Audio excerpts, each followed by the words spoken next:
ولما فصلت العیر، اب یہاں سے مصر سے چلا ہے قافلہ جس میں کہ حضرت یوسف کا وہ پیرہن بھی ہے، وہ کرتا بھی ہے۔ قال ابوہم، اب وہاں کنعان کے اندر بیٹھے ہوئے حضرت یعقوب فرما رہے ہیں انی لاجد ریح یوسف، مجھے تو یوسف کی خوشبو آ رہی ہے، آج تک تو آئی نہیں، اب آ گئی۔ مطلب یہ کہ یہ اللہ تعالیٰ کی طرف سے ہوتا ہے، یہ کسی کے ذاتی اوصاف نہیں ہے، کسی نبی کا کوئی اپنی قدرت ذاتی نہیں ہوتی، جو بھی علم اللہ دینا چاہے، جس وقت جو چیز جو ہے وہ اللہ تعالیٰ کو دکھا دے۔ حضرت عمر کو اگر میدان دکھا دیا گیا، میدان جنگ جو ہے شام کا، اللہ نے جب چاہ دکھا دیا،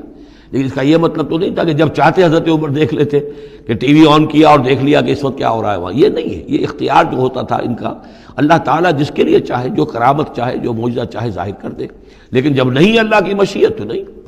پاس ہی کتنے دور ہوں گے جب کہ اس کنویں میں پڑے ہوئے تھے، اس وقت انہیں خوشبو نہیں آ رہی تھی، ورنہ خوشبو سونگ سونگ کر جو وہاں پہنچ گئے ہوتے، لیکن یہ کہ یہ اللہ کی طرف سے ہے۔ لاجد انی لاجد ریح یوسف لولا ان تفندون، مجھے اندیشہ ہے تم مجھے یہ نہ کہو کہ اب تو یہ بالکل سٹھیا گئے، یعنی اب یہ یوسف کی خوشبو آ رہی ہے ان کو۔ قالوا تاللہ انک لفی ضلالک القدیم، انہوں نے یہی کہا گھر والوں نے، خدا کی قسم آپ اپنے اسی پرانے خیال میں ہیں، پرانے وہم میں ہیں، آپ سمجھتے ہیں کہ یوسف زندہ ہے، حالانکہ نہ معلوم وہ کہاں کا ہلاک ہو چکا، ختم ہو چکا۔ فلما جاء البشیر، تو جب وہ بشارت دینے والا آیا، القاہ علی وجہہ، اور حضرت یوسف کا کرتا اس نے ڈالا حضرت یعقوب کے چہرے پر، فردتنا بصیرا، تو وہ لوٹ آئے دیکھتے ہوئے، یعنی ان کی نگاہ جو ہے وہ عود کر آئی، بصارت لوٹ آئی۔ قال الم اقل لکم انی اعلم من اللہ ما لا تعلمون، انہوں نے فرمایا کیا میں نے تم سے نہیں کہا تھا، مجھے اللہ کی طرف سے ان چیزوں کا علم حاصل ہے جو تم نہیں جانتے۔ قالوا یا ابانا استغفر لنا ذنوبنا انا كنا خاطئین، ان کا ابا جان ہمارے لیے استغفار کیجئے، اللہ تعالیٰ سے ہمارے گناہوں کی معافی کی درخواست کیجئے، یقیناً ہم خطا کار تھے، ہم سے غلطیاں ہوئی ہیں۔ قال سوف استغفر لکم ربی، اب یہاں دیکھیے صوفہ کا لفظ بہت اہم ہے، ذرا ٹھہر کر میں استغفار کروں گا، ابھی غصہ ختم نہیں ہو رہا ہے حضرت یعقوب علیہ السلام کا، یعنی یہ کہ ابھی وہاں پیشی ہو جائے گی، اس کے بعد سارا معاملات کی صفائی ہوگی، ابھی فوری طور پر استغفار نہیں کر رہے ہیں۔ سوف استغفر لکم ربی، ٹھیک ہے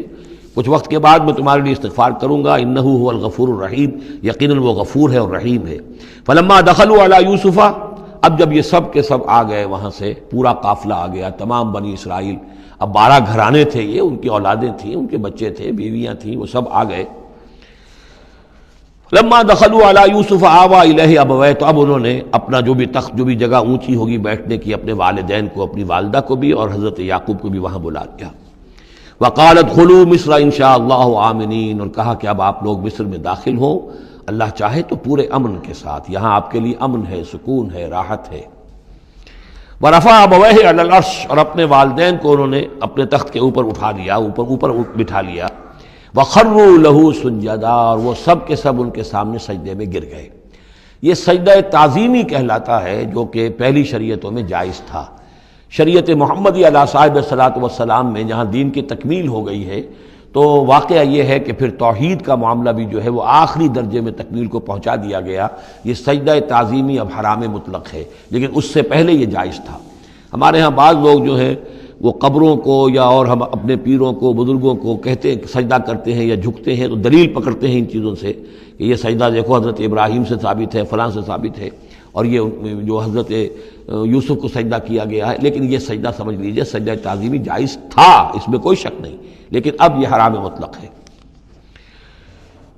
وقال یا ابت ھذا تاویل رؤیایا من قبل، اب کہا حضرت یوسف نے ابا جان دیکھیے یہ ہے تعویل میرے اس خواب کی جو میں نے بچپن میں دیکھا تھا، 11 ستارے اور سورج اور چاند میرے سامنے سجدے میں ہیں، تو گویا کہ 11 بھائی اب سجدے میں ہیں اور والدین سورج اور چاند کے حکم میں ہیں۔ قد جعلها ربی حقا، میرے رب نے اس خواب کو سچا کر دکھایا۔ وقد احسن بی اذ اخرجنی من السجن، اور اس نے کتنا ہی میرے ساتھ اچھا سلوک کیا، انعام فرمایا مجھ پر جب کہ مجھے قید خانے سے نکلوایا۔ وجاء بکم من البدو، اور آپ سب لوگوں کو لے آیا ہے یہاں بادیہ نشینی کی سخت زندگی سے نکال کر یہاں حضارت اور تمدن اور وقت کی عظیم ترین جو متمدن ملک ہے اس کے اندر آپ کو پہنچا دیا۔ من بعد ان نزغ الشیطان بینی و بین اخوتی، اس کے بعد کہ شیطان نے میرے اور میرے بھائیوں کے درمیان دشمنی ڈال دی تھی۔ ان ربی لطیف لما یشاء، یقیناً میرا رب تدبیر کرتا ہے بہت خفیہ طور پر جس چیز کی وہ چاہتا ہے، لوگوں کو سمجھ میں نہیں آتا، لیکن اللہ تعالیٰ کی تدبیر جو ہے وہ بالآخر کامیاب ہوتی ہے۔ انہ هو العلیم الحکیم، یقیناً وہی ہے ہر شے کا علم رکھنے والا اور حکمت والا۔ رب قد آتیتنی من الملک، اب دعا کر رہے ہیں اللہ تعالیٰ کی طرف رجوع کر کے، پروردگار تو نے مجھے حکومت بھی عطا کی، وعلمتنی من تعویل الاحادیث، اور مجھے چیزوں کی تہ تک پہنچنا، باتوں کی تہ تک پہنچنا یا خوابوں کی تعبیر کا جاننا، یہ علم سکھایا۔ فاطر السماوات والارض، اے وہ ہستی جس نے آسمان اور زمین کو پیدا کیا ہے، انت ولی فی الدنیا والآخرہ، تو ہی میرا پشت پناہ ہے، مددگار ہے، کارساز ہے، دنیا میں بھی آخرت میں بھی۔ توفنی مسلمن، مجھے وفات دیجو اسی حالت اسلام میں، فرما برداری ہی کی حالت میں، والحقنی بالصالحین، اور مجھے شامل کر دیجو اپنے صالح بندوں میں۔